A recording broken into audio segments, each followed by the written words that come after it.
Fight, where we speak our truth, slay sacred cows, and sometimes agree to disagree. This is an outdoor podcast that aims for the head, and today we are back with another piece of gear and another beer. Yeah, that's right. It's your weekly dose of gear and beer. I'm Colin True. I spent over 20 years working for brands and makers in the outdoor industry. And I'm your favorite co-host, Justin Hausman, a journalist, professional gear reviewer. Yeah. Senior editor at Adventure Journal. Data to back that up. I'm reading my line. Senior editor at Adventure Journal and a certified beer expert. I'm sorry, what were you trying to say? I would like to know why you're the favorite. What data do you have to back that up? Just kind of anecdotal. Your kids told you? Is that what your kids told you? I don't let my kids listen to this filthy podcast. Kidding me? Actually, it is really funny when they do hear it, like in the car or something. Daddy, that's you. Why are you talking to that man? I don't have a good answer. I never have a good answer. Today, we'll be reviewing a piece of gear the way you would expect gear to be reviewed on the Rock Fight. We don't talk about stack height, geometry, or width underfoot. We talk... Do you want to say anything about that? Except when we do. Okay, there it is. We talk about the experience, our likes and our dislikes. And then we take that piece of gear. We pair it with the perfect post-activity beverage because Justin... Not only is he your favorite co-host, which he scientifically proved just a few minutes ago, he's also a Cicerone, which is a certified beer expert. You can look it up. It's a real thing, guys. We're not making it up. The bottom line is this is where you'll get the pairings that matter most, gear and beer. And Justin, what gear and what beer are we reviewing today? Before I answer that, I just have to report with great sadness that over the last week I learned that there are 2 levels above me now. On the Cicerone program that they have introduced. I knew that there was a master Cicerone, which at the time there was maybe one of them in the country when I was doing mine. Now there's a lot more, but there's also an advanced Cicerone, and I didn't know about this. That was not an option that was available to me when I became just a Joe Blow Cicerone, apparently. So hold on, I just went on rockfight.co. We're hiring, guys. I don't know if everybody heard rockfight.co. We're hiring a new Cicerone. We need a master Cicerone. Master level only. Yeah, I don't know what that entails, but I don't know, probably more in-depth knowledge of for them to make more money. Obscure, weird. Well, that for sure. Anyway, all right. So today we're going to talk about the Obōz, which is a shoe brand. Katabatic. Correct. I think it's Katabatic. I'm going to go Batic, yeah. Yeah, Katabatic Wind Low, which I guess they make a mid. That's the gear. And then the beer is one that I'm going to guess Montucky Cold Snacks, which is kind of a ubiquitous, inexpensive lager that you will find at kind of posh restaurants these days. But before we get to talking about our shoes and beer, our hiking shoes and beer, we got a couple of housekeeping items first. Whether this is your first time listening to the Rock Fight or the 100th, have you followed the show? Clicking follow and leaving a rating and a written review, especially you Apple Podcast listeners, is the best way to support and grow this podcast. It doesn't have to be long. Just write gear and beer is awesome. Something very simple. Yeah, I mean, engagement's what we're looking for. Yeah. We would prefer positive. Yeah, we assume positive. So anyone who sends proof that they wrote a review on Apple Podcasts from now until the end of June will get a gear and beer sticker. So send a screenshot to myrockfight@gmail.com. And Justin, what are some other ways that our listeners can reach out to us? Well, they can use an email. We really like it when you send your email to us at myrockfight@gmail.com. We kind of live for the I was gonna say customer, but that's not right. Reader emails. We love those. You can find us also on Instagram at rockfight.co. It's .co. Yeah, is that our Instagram handle? Well, that's news to me. Our Instagram handle is rockfight.co. And of course, you should sign up for Rock Fight's newsletter that comes out each Sunday. Head to rockfight.co, click join the mailing list. And while you're there, why don't you check out this week's action figure? Our favorite ever, I want to say, don't you think? It's between the Insufferables, the Van Lifers, and this one, I think. Okay. Well, this one is a squad of Karens. I don't want to. You know what? I don't want to blow it for people. I want you to go to the website and check it out. It's a squad of Karens. Hopefully you understand what that's getting at. But you're gonna love it. Check it out. We drop these occasionally, and frankly, we should get more eyeballs on them because they're pretty freaking incredible. If you're not really familiar with what our Instagram handle is, like, how can you be everyone's favorite co-host? I follow us. I just have never typed it in. All right, well, let's get into this week's gear. Like we said, it's the Obōz Katabatic Wind Low. Before we get into the product, what do we know about Obōz? Have you an experience with Obōz prior? Yeah, I'm a big fan of this one? Obōz. But that was also well, we'll get to that in a second. Yeah, I've been rocking Obōz since I started getting into the gear review biz back in, I don't know, 2016 or something. They make my current favorite pair of winter boots, the Bridger Highs. I love those things. I use them in mud season and in the snow. They're fantastic. Like I've always, winter, like insulated, insulated, okay. insulated with great grip on ice and stuff like that. They're I love them. I look forward to wearing them every winter. But I'll also use them in like now if I was going to the mountains just because it gets pretty muddy, or if I do mud hikes around here. But anyway, they're great. I've had a few other Obōz over the years. My wife wears Obōz when she goes hiking. But they sold to New Zealand brand Kathmandu, I guess in 2018. Yeah, you have it here in the notes. And I haven't really dealt anything with I haven't used any Obōz since then, really. But all I really know is the name has something to do with Bozeman, outside Bozeman, I guess. They were always really high quality. They were a brand I could always trust when I got shoes to review from them. So I was a big fan. They even like dabbled. I don't know if they still do. They dabbled in like weird sandals for a while, and they had some pretty neat like post hike sandals that I really liked. The camper, that's what they were called. The camper. The camper was the sandal. Yeah. Yes, the brand started in 2007. A guy named John Connolly founded them. He was an industry guy. John He just Connor? always wanted to start a. Have you seen this child?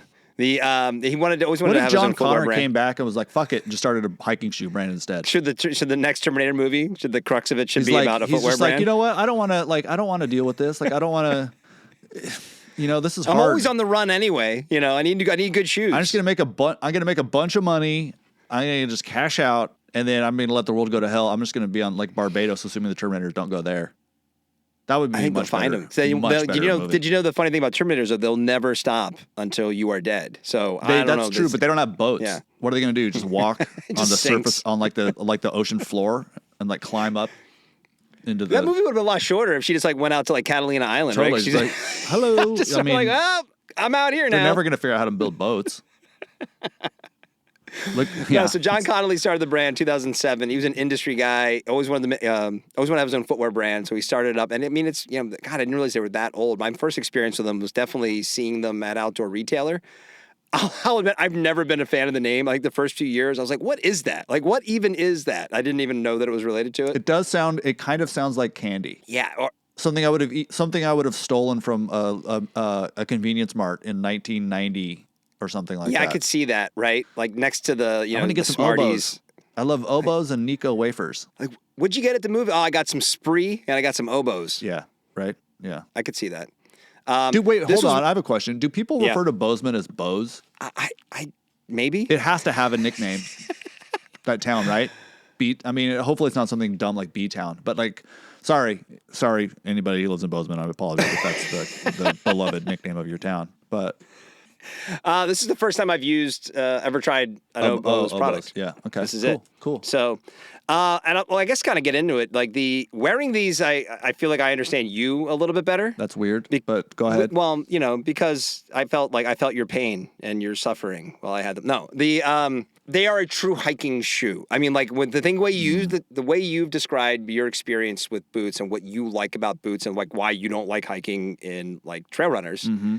I feel like that experience kind of came through when wearing these. The stability underfoot. I see. The way it felt like a low boot. Yeah, no, so this is like, this is an absolutely true hiking shoe. And I think when you look at the category, like a lot of them are more just like kind of beefed up sneakers. Like, and we're going to talk about, I've got some category notes down the road, but it's like they're softer. This felt like hiking in it, like reminded me of when I used to hike in boots. And it's not really for me, like my personal experience wearing it was not like, I don't think I want to mimic this. I think it kind of drove home the point that I like trail runners. But I really do think that Obōz knocked it out of the park with what this is, because so often most low-cut hikers to me, they're just, again, they're more like a sneaker. It's just like it's a tan or brown sneaker that is a little beefed up to look like a hiking shoe. And I just like, why don't you just get a good trail runner, because you're probably going to enjoy wearing it a little bit more, or get an actual boot. And I feel like this really kind of found that sweet spot in between. So one of the things I've always liked about Obōz, and I would guess I've tried at least 5 different pairs, including the campers, the sandals I liked, where they very clearly are. this might be obvious, but I don't think that many shoe brands actually do this, or at least do it well. They are very clearly built for hiking. Like that's like the main, like when they start out to design the shoe, it's about hiking. How's it going to feel on a trail? And then they build everything else around it. And it's also, boots are the kind of thing where it could just be that my foot likes a particular kind of last, that because a lot of brands have a very simple, they have a last that they kind of build all their different shoes around. Yeah. And it's possible that mine just agree with Obōz, but everything I've worn from them has been a very pleasant trail shoe. I mean, their tagline is true to the trail, and I think that's pretty clear about what you're going to get. Even I have one very specific memory of hiking, kind of early-ish. Not early in my backpacking career, but I had started backpacking and then kind of put it aside for a while. When I got back into it like a decade or so ago, it was one of the earlier trips I was on. And the laces or something broke on whatever boot I was wearing, and I had my campers, which are kind of clog-like. The sandals you were talking about. They're kind of like the Bedrock mountain clogs, but foam rubber. They weren't like leather. But even those, I hiked 12 miles out on the last day because my boots were broken somehow, and they were fine. Like they were great. They were pleasant to hike in. So like it kind of at least it used to be the case that everything that they made was built around that. It was built around the hiking experience first. So I'm not surprised to hear you say that about these shoes.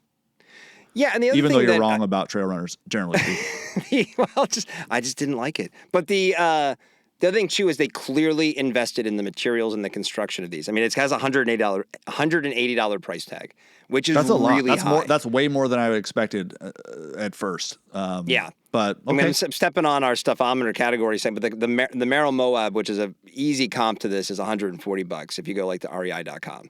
So I mean, most of those other shoes are going to be less. Frankly, you look at most of Obōz's line compared to kind of comparable styles from other brands. It's a little bit more. Yeah. And I think they really do.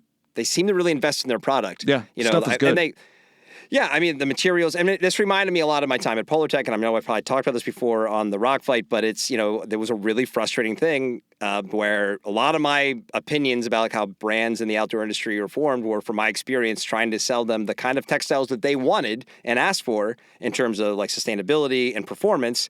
But 9 times out of 10, they would then say, it's too much money. Because to get the better fabrics and to get the better materials, it costs more money to develop it and to bring it to market. But they wanted a certain performance, but they didn't want to pay for it. I mean, I don't know anyone at Obōz. I've not talked to a developer over there. I couldn't tell you, but my sense is looking at the category across the board, wearing these shoes and looking at them and the quality of it, I think they put their money where their mouth is with this one. Yeah. I mean, it's a really good shoe. Now, again, not really for me, but I get it. And if this is the kind of shoe that you want to go, if you want a hiking shoe, this is for you.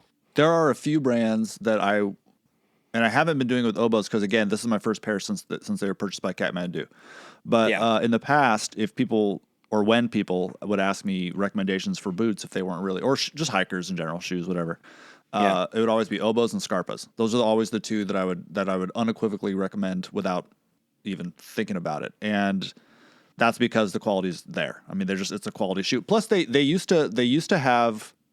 Again, I haven't thought about Obōz since the sale for whatever reason, but when I first got into them, they had a really community like vibe around on their website. Like their brand just felt very like they wanted you to be their friend. They had a lot of like customer, whether it was customer reviews or just shots from in the field which is, every brand does that. But something about the Obōz one, it felt like you were aware of something that most other people weren't. It was like, sort of a thing. Yeah.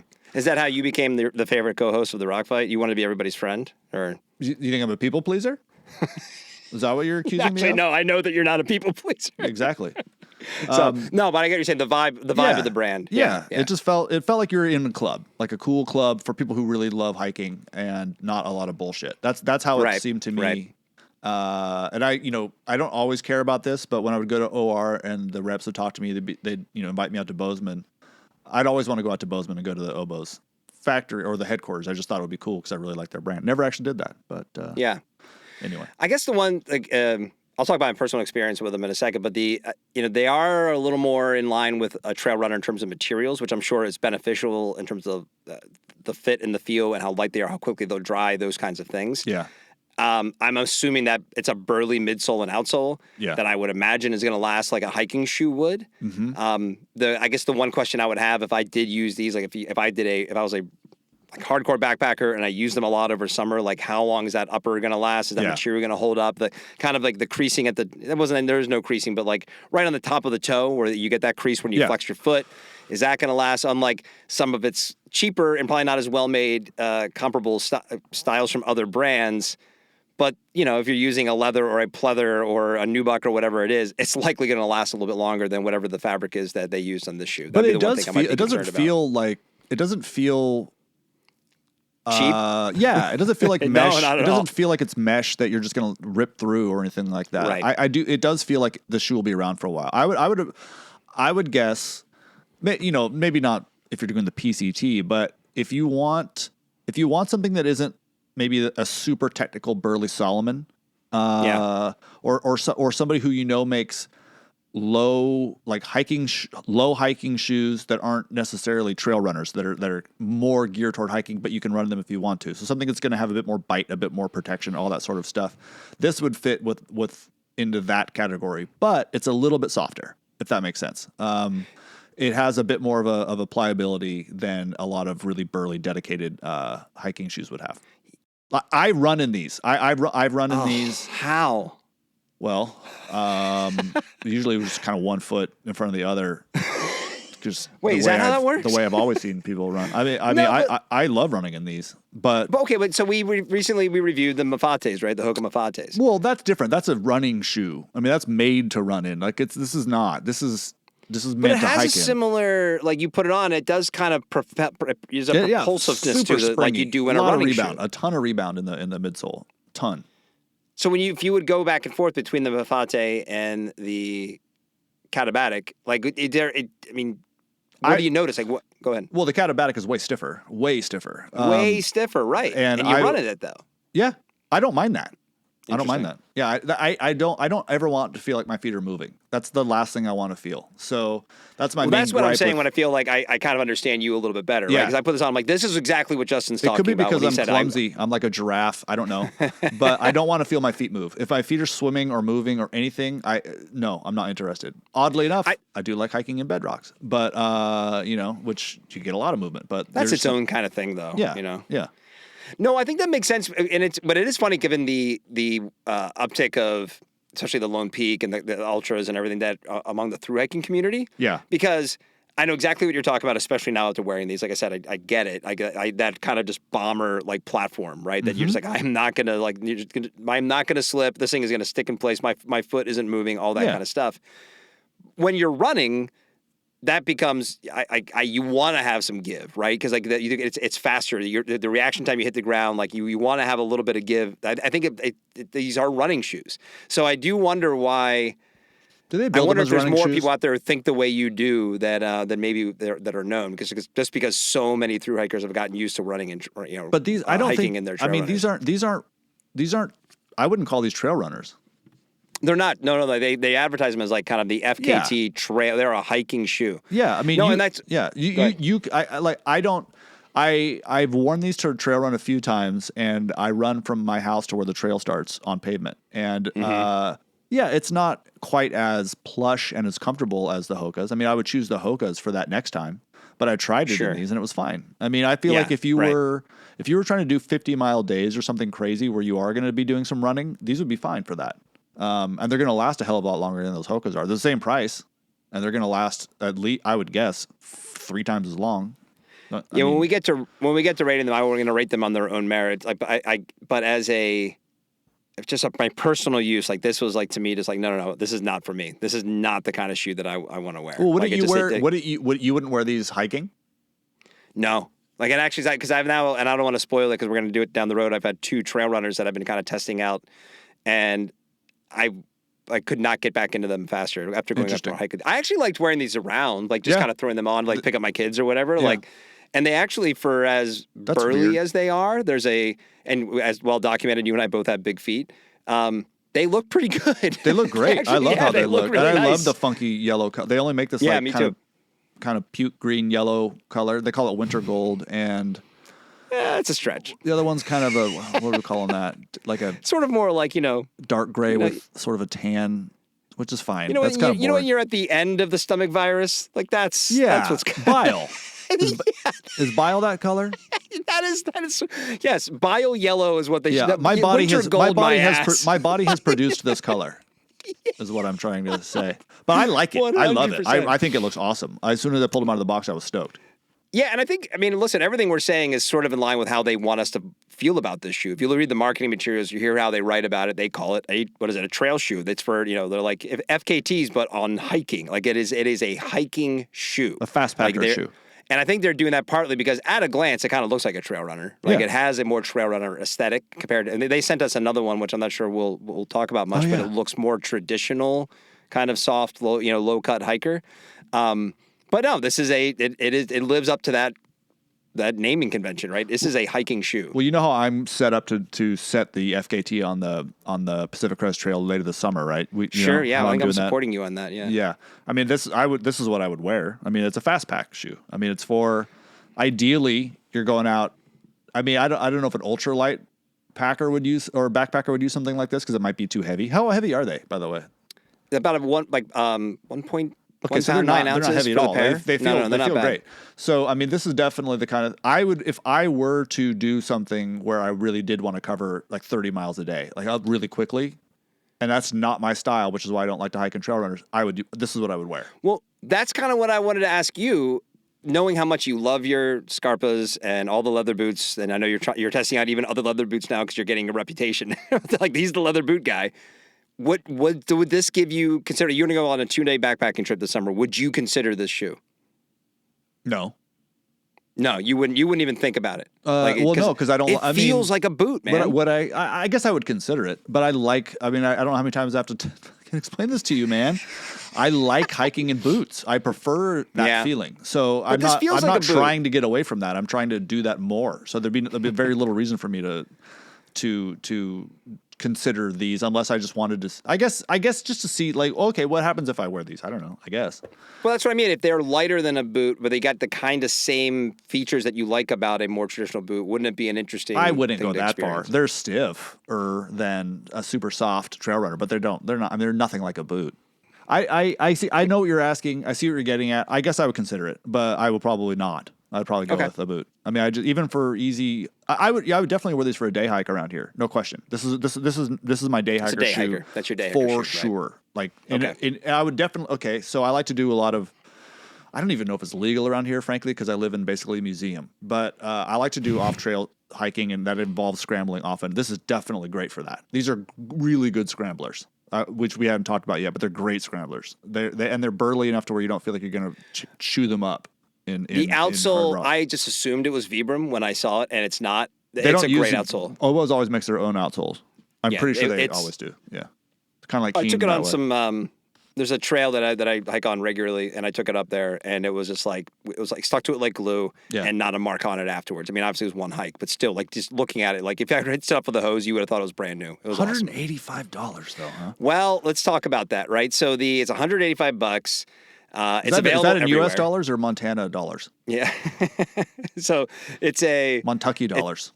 It's at REI. It's at Backcountry. It's at Dick's Sporting Goods. So it's well distributed. Yeah, but it's also you can get it at specialty dealers.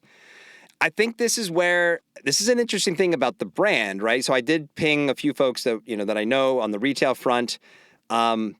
This Obōz has a tough time at the specialty shops anyway because of the price points of the Keens and Merrills, who all are similar products at a solid $10, $20, $30, $40 less. You would never buy Merrills over Obōz, would you? I wouldn't. Yeah. You wouldn't. But if you walk in going, oh, I'm going hiking it's 4th of July weekend, I need a pair of hikers, and there's a pair of Keen Targies for $140, which are like a mid, and here's this one for $185, you're not even probably going to try this one on. Yeah. Well, what's interesting about I don't even know what it's like to go into an outdoor store and buy shoes anymore. So I don't know how they're selling these, right? You send an email and shit shows up. Well, or even if I mean, and there's not outdoor stores, there's not independent ones around me. So which I would love to frequent, but there's not. So if I were to buy something, I would do it online. But what's interesting, so these have carbon fiber, at least in, I don't know if it's just one place, maybe two, but they have a carbon fiber plate, which is on the forefoot. So it's not exactly, I guess it's kind of like often like a burly hiking boot will have a shank.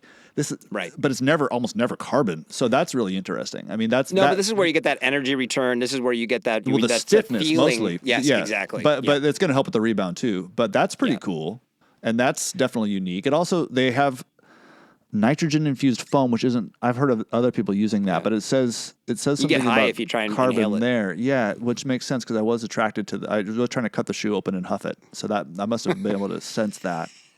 But that is interesting. Came home barefoot. It was weird, but I felt good. You know? That's but is that the kind of thing where, is that going to be sold? Is the REI employee going to know to tell you about that? Because that is a pretty big benefit, and it's also not going to degrade, right? Like you can crush, like a lot of times there'll be some kind of plastic plate or something else that acts as a shank in a shoe like this that will eventually probably just kind of lose its like feel over time, but the carbon's just not going to do that. So that's pretty cool. No, and it speaks back to what I was saying at the beginning about this is an incredibly well thought out, constructed shoe with great materials and fabrics, and the way it's assembled. Frankly, the retailer who I reached out to also commented on how the midsole is interesting and how it's going to last a long time. It's also why it's $185. Yeah, and to your exact point of like who's going into a specialty dealer. Well, like you or I would go into a specialty dealer, like Nomad Ventures. Apparently they carry it there. It's right down the street here. If I went in, I was looking for a shoe like this, they would probably know about it. I'd have the specialty experience.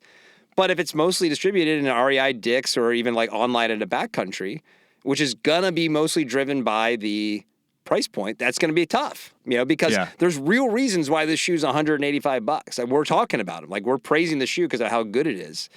But that's some tough sledding for Obōz. Well, it looks like you can get a Katabatic that's not the Wind, that's just a regular Katabatic, and it's $80 cheaper. Doesn't have carbon. Yeah. So that's probably some more of those. Yeah, that's interesting. Let's talk about the category. I mean, so this is a pretty stuffed category. I mentioned the Merrill Moabs. You got things like the Keen Targees. I know that's a mid, but it's still kind of in the same ballpark. Solomon X Ultra 4s. That's another one that sort of Hoke is making them now. Ultra has them now. These sort of mid-weight, kind of lightweight hiking shoes. Yeah. Obōz seems to have the average price point. I think this is a case where it's a relatively overstuffed category, but it's also probably a category that sells really well. Right, because the folks, the casual hikers, or even just the Costco dads, right? But the price point's obviously due to the better ingredients. They talk a lot about the recycled content. This just comes down to me for like, this is an educated hiker's shoe, and I don't think this gets, even in an overstuffed category, I wouldn't ding this shoe in particular in an overstuffed category. Yeah, well, I mean, were you looking to? Yeah, you were. You're looking to pick a fight. You're trying to pick a fight. Yeah, it's always. Yeah. No, I don't know. Shit, man.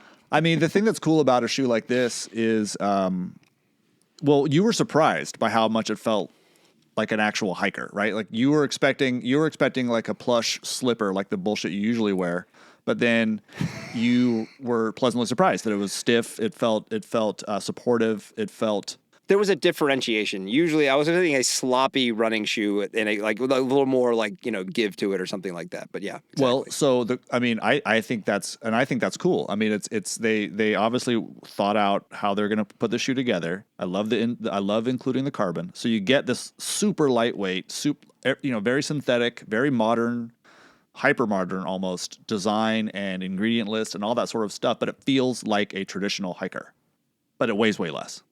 And that's very cool. Usually, that's a trade-off. Usually, if you're getting a super lightweight trail runner type thing, it's not going to feel like a supportive traditional hiker. This does that. And the other ones they sent us, I don't even know what they are, weigh like probably twice as much. It's a completely different feel. Right. So it's more like the other ones in this category. Yeah. So this is the. I guess that's why I like them so much. They're the best blend I've seen of the traditional hiker feel with all the modern baubles and bells and whistles that you'd want. Honestly, this goes. We've talked about this a lot, right? Spend the money, right? Even if you're kind of a beginner, like buy the Faro wetsuit, buy the Scarpa boots, because even if you're just interested in hiking, this shoe's going to last a long time. It's enough of a athletic fit that you'll want to wear it around. It's not going to be a big wonky hiker that maybe you're not going to like. You'll get the experience of some of the best parts of a trail runner and the best parts of a boot. And I don't know, and it's a good looking shoe. Plus, so, you could ride a bike. You could ride a bike with these too. They're supportive enough and stiff enough to where you could use these to ride a bike. All right, let's rate these guys.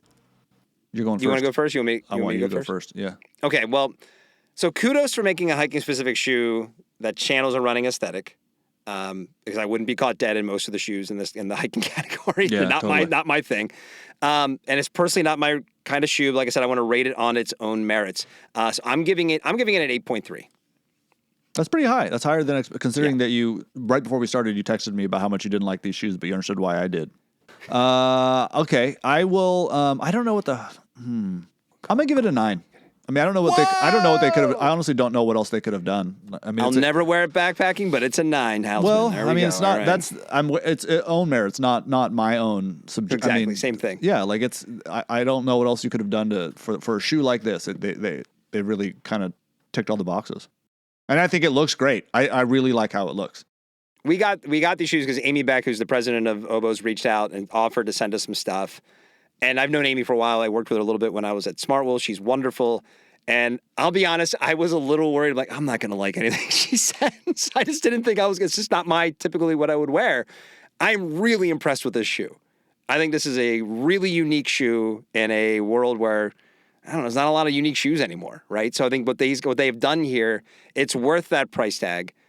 I think, like I said, as a beginner, it would be good for you. But even as an experienced hiker, this is not. I'm not going to sit here and say I'm going to hike in it or wear it all the time. I will use this shoe again, even though it's not kind of my go-to for a hiking shoe. So basically, how long have we had these? 6 weeks, 2 months? Yeah, I guess it's been that while. Yeah, it's been a while. So you've worn them a lot. Yeah, that's what I was just going to say. So since I've had them, I've worn these, I've worn flip-flops, and I've worn bedrocks, and that's it. Nothing else for anything I've done.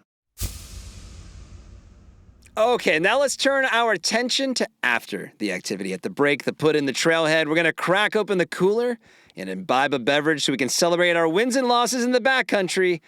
Let's have a beer. All right, Justin, we've just gotten back to the car after a quick 2-night backpack. Our backs and hips are worked and sore, but our feet. Come on. Our feet, well, we carried some, we carried a few, we carried some cooking kits and stuff. Right, we wanted to make sure we indulged. It was not a lightweight trip. Okay, fine. Our feet were covered, though, in a pair of Obōz Katabatic Wind Lows, and they feel great. They feel like it's just absolutely phenomenal. So we roll into the dirt parking lot. The bugs are buzzing and the sun's blazing down. It's a summer. It's like July. We pop up in the cooler. We filled with ice 2 days ago, and we pull out a couple of Montucky cold snacks. Justin, why is this the pairing that matters most at the trailhead? Well, I mean, you really painted a nice picture there, Colin. That was Thanks, great. buddy. Thanks, man. We chose. You get excited now. We chose it because it's from Montana, and that's where Obōz are. That was the pairing idea. But what you've done is you've learned. You've done a really great job of learning. That there's a time and a place for every kind of beer, which you didn't know before. Remember, you would just drink anything at any point. Like breakfast, hot, whatever, cold, just pulling stuff. Morning, night, you didn't care. You taught me you're supposed to put beer in the fridge. That was an incredible advancement in my education. Look at you now. Now, yeah. I mean, you've stopped keeping your beer in the river. You're keeping it in a cooler, and that's very important. It is. So I'm very proud of you for knowing that you don't want a nice light kind of lager that you can almost forget about when you're that thirsty and hot. So that's great. So Montucky, I'm sure you're listening. Why? I don't know enough about Montana to know if there's a part of Montana that's referred to as Montucky. I'm guessing there has to be. Colin, do you know?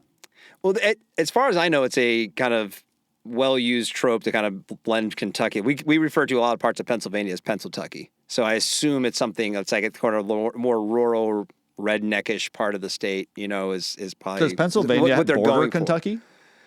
No, but Not it's... at all, right? I could be wrong, by the way. That's what I just assumed. It was like the Pennsyltucky, I'm sure that's it true. Makes sense. I'm sure that's true. Well, but at first I thought maybe one of the brewers was from Kentucky and one was from Montana, but I know I didn't do that much of a deep dive. All I know is it's from Montana. Started in 2012, I believe. Is that correct? Yes. I love that it's called Cold Snack. I do too. This is the only beer they make. Isn't that great? That's it? Can we have that again, please? Beer World, just a company that just makes one beer, because that's really all they do. That's all they make. Unless that's they, know what? Cool. I wouldn't be surprised if wherever does it say on the can where they're based? But Bozeman. Of course. So I wouldn't be surprised if you go to Bozeman and maybe they have like a tap room and maybe they make other varieties just for that area. But yeah, this is the only beer that they sell.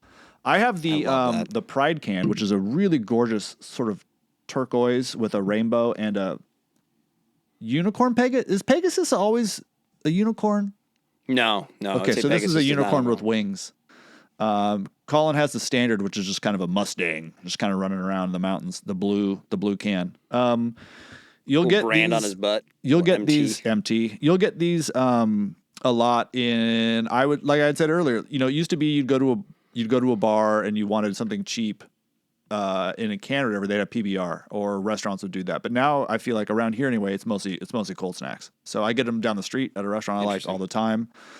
I don't know that I've ever bought a cold snack until today. Actually, like gone to the store and bought them. They're usually just around. They're usually like $4 a can at a bar. It's great. The traditional can. Like yeah, a traditional can I would like to have on a T-shirt. I think that'd be a great T-shirt. Yeah, I'm sure. They have a merch tab on their website. Why don't you make that happen? There you go. Why don't you make that happen? There you go. Maybe I will. So that's Montucky. They give 8% of their profits to local areas that sell their beer. You know how cool that is? That's a lot of money. That's a lot of money. Yeah, that's not a little bit. That's kind of their deal. Like they wanted to do good and make good beer, but that's amazing. I mean, but it's anywhere where the beer is sold. So they give it to parts of California. They give 8% to local causes and stuff like that. It's not just in Montana. That's very, very cool. Who are these people? This is amazing. Right? Yeah, I don't know. The Bill and Melinda Gates, it says on the can. They started it. So that's the beer. And it's as you could probably imagine, if you've never had it, it's just a real basic lager. So just a So what are we looking for? Like, we've done a couple of lagers, right? I kind of look back. We did Bud. I feel like we did. Then we did the Mexican lager, which was the NA. I think those are the two that come to mind. So what are we looking for as we crack this? So this is literally my first time having this beer. Are those the only two we've done? Yeah, I guess so. All right. So I mean, a lager can mean a lot of different things. A lager is just means the way that it was brewed at a cold temperature, not at a warm temperature like an ale. And you usually have to have it refrigerated while you're brewing it. That's what makes it a lager. But what that usually means is lagers are tighter. They're crisper than ales. They don't have the fruitiness that an ale does. So with a beer like this, when you open it, the first thing I'm thinking of, should we open it now? No. You want to do that? No, let's wait. So just because it's been a while since I've done that, I haven't poured it into a glass, so we'll see how it stands up to it. But what I'd be looking for with a beer like this, you're going to open it, you're going to want to smell a little bit of a bread, just kind of a bready smell. That's a pretty classic lager, with just like a little edge of the hops, a little edge of bitterness. So like a sharp kind of bread smell. It's going to taste like that too, kind of a lightly toasted bread. That's what you're going for with a lager. Just a real light toasted bread, because the barley that you use for a lager like this is very lightly roasted. So now, when we were doing all those 10 barrels, you talked a lot about the feel, like especially the IPA and the big feel, the mouthfeel of it. Like what is that? Is that applied to something like this? Yeah, but it should just be super, super refreshing and quaffable, almost like a sparkling water, just something that you just want to just guzzle. Guzzle. I mean, that's kind of the idea. Like a really bright, light mouthfeel. That's what you want. Okay. You don't want. For a beer like this, some lagers will be really strong. A Bock is a lager. There's lots of different things, but I would prefer that this had a name other than just lager, because that doesn't really tell you. That'd be like buying an ale. It doesn't tell you a ton. Right. But you can I guess you just kind of know in this country, if you're buying a lager, that's just going to be very light. So, and I think this is 4%, 4.1%. Well, I was just about to ask, because you put in the outline, it's 4.1%, which is less than Budweiser. Way less. It's like a full percentage point less. Is that intentional, or do you think they just when they cracked the code on this is what we want it to taste like? No, that's intentional. It's 4%. That's absolutely. Okay. You said that's one of the things when you're making beers, you decide what the ABV is going to be, and then you make a recipe to that. So you wouldn't just randomly make a beer and find out what the ABV was. All right, let's crack it open, then we can talk about why it pairs with the. With the shoes. Okay. All right. Hold on. Are you ready? Yes. Okay. What are you doing? We're doing it? Okay. 1, 2, 3. 3. Mm-hmm. Oh, yeah. No, it smells. It smells like it smells like dough before you've baked it. Are we sipping or are we pouring? I'm going to pour it because I want to see the color. Okay. But would you agree? It does smell it smells like raw dough. It does smell like. It's like raw dough. Yeah, it smells like dough. Yeah. Like bread dough. It does have a little Budweiser-y. Well, yeah, it's the same, but it doesn't have any rice or bullshit like that Bud puts in it. So it's going to be a lot crisper. Cheers, buddy. Cheers. Cheers, buddy. I don't have an actual glass. Damn. See, you know what okay. Oh wow, I get the PBR reference. That you're in Germany and it's hot and you just get whatever lager they have. That's what you're getting. That's what I forgot this is what this tastes like. This is a you're very absolutely classic, right. Very classic like European lager. It doesn't quite have the bite that a lot of like German pilsners have. I doubt this has Saaz hops in it, which is what defines like a pilsner. But you're absolutely right. Just is exactly what you want on a hot day. This is exactly what you want. I have sat in Germany with our producer, David Karstad, and had beers, and this is exactly what it tastes like when you're drinking a beer. And you're right, and it could be a Pils, it could be the like it doesn't matter. Or whatever, anything. It's just like whatever they have, whatever like the local, this tastes like the local beer, or not a local beer. This tastes like if you go to Germany, you ask for a beer, this is what you're going to get. This is what, I bet this is what when Norm walked into the doors at Cheers, this is what he wanted. This is what Norm drinks. This is what he wanted. Because he could drink 17 of them on like a Tuesday afternoon and be fine. Has anyone named their beer the Norm? Is there a Norm beer? There should be. Jesus Christ. Yeah. I don't know. There has to be. There has to be, right? There has to be. Untapped? I mean, if not, we need to stop recording this podcast and get ourselves we got a new mission. That's insane. This pairs with the shoes for exactly what you're saying. If you ask me this again, I'm going to fight with you because we talked about it. It was because it's made in Montana. Well, okay, we can't just be one thing. That's got to be other reasons. All right, fine. Well, because this is the perfect thing for. I mean, this would pair well with anything we're going to talk about because it's so refreshing. So after you're hot, yeah, especially when you're hot. Especially this is. I mean, you would drink. These are both pint cans. I would drink this entire thing in 3 seconds if we had just in the scenario you just described. You know, I'm super thirsty. I'm super hot. I've just got back. Like, oh my gosh. It can't just be like because it's Bozeman and it's hot out, though, right? I mean, like we talked a lot about Obōz and we talked about the history of it. Like, how does the brand pair up with the beer? All right. So in the same way that the Obōz are sort of a modern take on the traditional, I mean that's kind of what this is, right? It's look, you know, when craft beer first came out, it was mostly big ales, big strong IPAs, that sort of thing, trying to impress you and kind of knock your socks off with complexity and stuff like that. But as the craft beer movement has kind of moved along, you've gotten more of appreciation for just a classic beer, and that's kind of what this is. That's what this is to me. It's not I don't know if I would call it a craft beer, maybe, but I have to look at their books to see how much they make. I mean, that's more of a volume thing than anything else. Right. But this is a great example of like a modern interpretation of a classic, right? The only difference is that, you know, the Obōz are kind of pricey and this is really cheap. And you can spend a shitload on a lager that's very similar to this if you wanted to, but there's no reason to because they kind of knocked it out of the park. That is funny. I mean, there was that window we all lived through, right? Where all of a sudden the Rainiers, the PBRs, the Schaefers, but those beers legitimately suck. I mean, like I'll have a Rainier if I just for fun because I loved Longmire and that show Longmire and he drank Rainiers like crazy. Yeah, but why is the Rainier suck compared to this? I've had Rainier. It's like it's fine. It's fine. But the Narragansett's kind of like this. This has a fullness to it that tells me that you're in the hands of someone who is brewing beer that knows what they're doing and is giving you something a little bit more. I love Budweiser. I love Coors. But there's a flatness there. You can tell that it has fillers in it. You can tell that it has rice in it. You can tell that that they're thinning it out a little bit, and it's really good up front, but it kind of leaves you feeling flat. This has on the back end. That's how I don't know. To me, a really good beer is good through all of the phases, right? Like the initial taste, kind of while it's in your mouth. Now you've swallowed it. Now you have an aftertaste. Like it needs to be like solid all the way across. What usually happens with a shitty beer like a PBR or Rainier is it falls off immediately. Like you have that first taste and then it's gone. This to me, all the way through, it has a nice quality to it. It has a nice round quality to it. So I feel like it is cheap, but I have a feeling that it costs them more to make than it would like a giant brewery that's just cranking out, you know, shipping containers full of like Heineken or whatever. Like this just feels like it's all the way through. It's really solid. Okay, so this is the beer drinkers, quote unquote cheap beer, right? This is the like where you and I are stopping. We're picking up some Montucky. Like, you get the three in the cooler, the Coors, Bud, or Montucky. Like I can see that. Yeah, snacks. Like this. Like It's, like I said, it's been I never really buy these, but I'm going to. Like after having this, like this is great. I like this. I'm gonna start bringing these and which is still my all-time favorite, the Founders All Day IPA, for the fact that that's only like 0.7% more alcohol, but has way more flavor. Well, that's it. I'd rather have doing the pale something ale. Different. But this is very, very good. I mean, this. I usually when I've had these, it's been like someone's handing me one. I'm not really thinking about it. But now that I'm actually sitting with it and really like judging it. This is a great beer. Well, what are you going to rate this one, man? Jesus Christ! I just talked a big game about how good it is, but you did. I can't give it that high of a score because it's at the end of the day, it's a 4% lager. But man, we're really generous with our scores. Well, the problem is I love beer. Like it has to be. You have to like fuck that up for me not to at least think it's an 8. Do you want to know? Whoa, do you want to know what you scored your Budweiser? Yeah, 7.9. 7.1. Okay, that's good. I'm gonna give this a 7.9 then. Okay.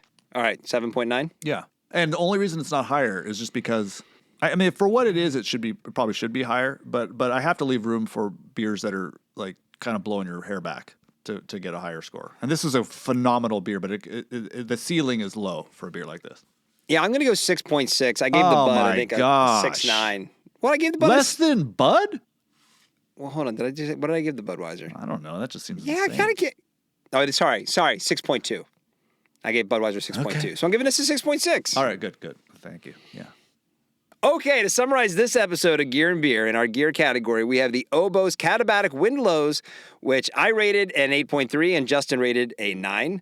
And when you're looking to refresh yourself after your big hike, the official Cicerone of the Rock Fight suggests that you should enjoy yourself with a frosty, cold Montucky cold snack, which Justin rated a 7.9 and I rated a 6.6 on the Gear and Beer scale. Did we do it? Yeah, we did. We recorded another podcast. It says it right here on the podcast recorder. I don't think anyone is better at this than you and me. I didn't realize there were other podcasts. This is the only podcast. Huh. Wait, what are you talking about? There's other. Oh shit, we have to get better at this. There's other people doing this. All right, well, that's the show for today. What did you think of this edition of Gear and Beer? Do you have a suggestion for a future edition of Gear and Beer, or do you simply just like or love Gear and Beer? Send an email to myrockfight@gmail.com. Let us know what you think. The Rock Fight is a production of Rock Fight LLC. And today's episode was produced by David Karstad. For Justin Hausman, I'm Colin True. Thanks for listening. Here to take us out, it's our guy Kristen Makes with the Rock Fight fight song. We'll see you next time, Rock Fighters.